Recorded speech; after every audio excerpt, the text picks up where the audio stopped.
محمد بن ابی بکر کے بارے میں بھی سن لیجئے، یہ وہ شخصیت ہے جو حجۃ الوداع میں اللہ کے رسول صلی اللہ علیہ وسلم کے ساتھ ابو بکر تھے تو اس وقت ان کی بیوی کیا ہے، حمل سے تھی، اور عین اس وقت جہاں پر وہ حرم کے قریب میں تھے تو ان کی پیدائش ہوئی محمد بن ابی بکر کی، اور ان کی ماں کا نام ہے اسماء بنت عمیس، اور یہ ماں بھی عجیب ہیں، تاریخ میں دیکھتے ہیں تو ایسی شخصیات بہت کم ہیں جن کے حصے میں نامدار ایسے شوہر آتے ہوں۔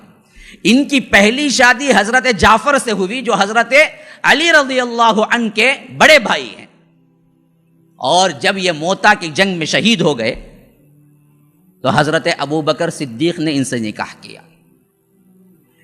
حضرت ابو بکر صدیق کی وفات ہو گئی تو حضرت علی نے ان سے نکاح کیا۔ یہ بیک وقت 3 بڑے بڑے صحابہ کی بیوی رہے ہیں۔ حضرت علی کے انتقال کے بعد بھی پھر نکاح کیا۔ معلوم یہ ہوتا ہے کہ اسلامی معاشرہ عورت کے کس عمر میں بھی ہو شادی کے خلاف نہیں ہے، کس عمر میں بھی ہوں۔ آپ اندازہ کریں نا، اللہ کے رسول کے دور میں یہ حضرت جعفر کی بیوی تھی اور ان سے بیٹا عبداللہ بن جعفر بھی پیدا ہوا۔ چلیے آپ رکھ لیجئے کہ 25-30 سال ہی رہیں۔ ابو بکر صدیق کے دور میں کم از کم 40 سال 50 سال کے قریب رہی ہوں گی جب کیا ہے شادی ہوئی، وہاں سے محمد بن ابی بکر پیدا ہوئے۔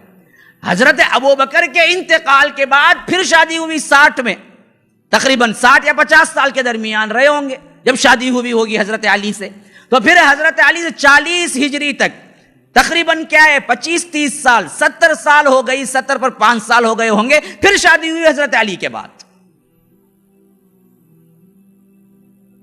ان عورتوں کو جن کے شوہر کا پرابلم یا تو کیا وفات ہو گئی یا تو طلاق ہو گئی، اسلام یہ نظریہ پیش کرتا ہے کہ عورت کو اکیلے نہ رکھو، وہاں سے ہی فسادات شروع ہوتے ہیں، خواہ بڑی عمر کی بھی ہیں وہ لوگ بھی عورتیں محفوظ مقامات پر محفوظ طریقے سے شوہر اختیار کر سکتے ہیں، اس میں کوئی مذائقہ نہیں۔ آج ہم نے کیا کیا ہے، ایج متعین کر کے رکھ لی ہے کہ اتنے کے بعد پھر شادی کا کیوں جی سوچتے ہو۔ کیسی عورت ہے بھائی، حریص عورت کے کیا ہے کردار پہ شک کرنے لگتے ہیں کہ اگر 40 سال کے بعد کوئی عورت خواہش کرے کہ بیوہ ہوں، بہت زندگی گزار لی، اب کوئی شوہر ہو، تو ہم کہتے ہیں کہ کیا عجیب عورت ہے بھائی، اب تو بوڑھی ہو گئی، پوتے ہو گئے، اب کیا سوچ رہے اپنی شادی کی، بیٹھ کے اللہ اللہ نہیں کر سکتی؟ ارے کیوں جی نہیں کر، کون سی غلطی ہے، کیوں روکتے ہو؟ اسی تو فسادات پھیلتے ہیں۔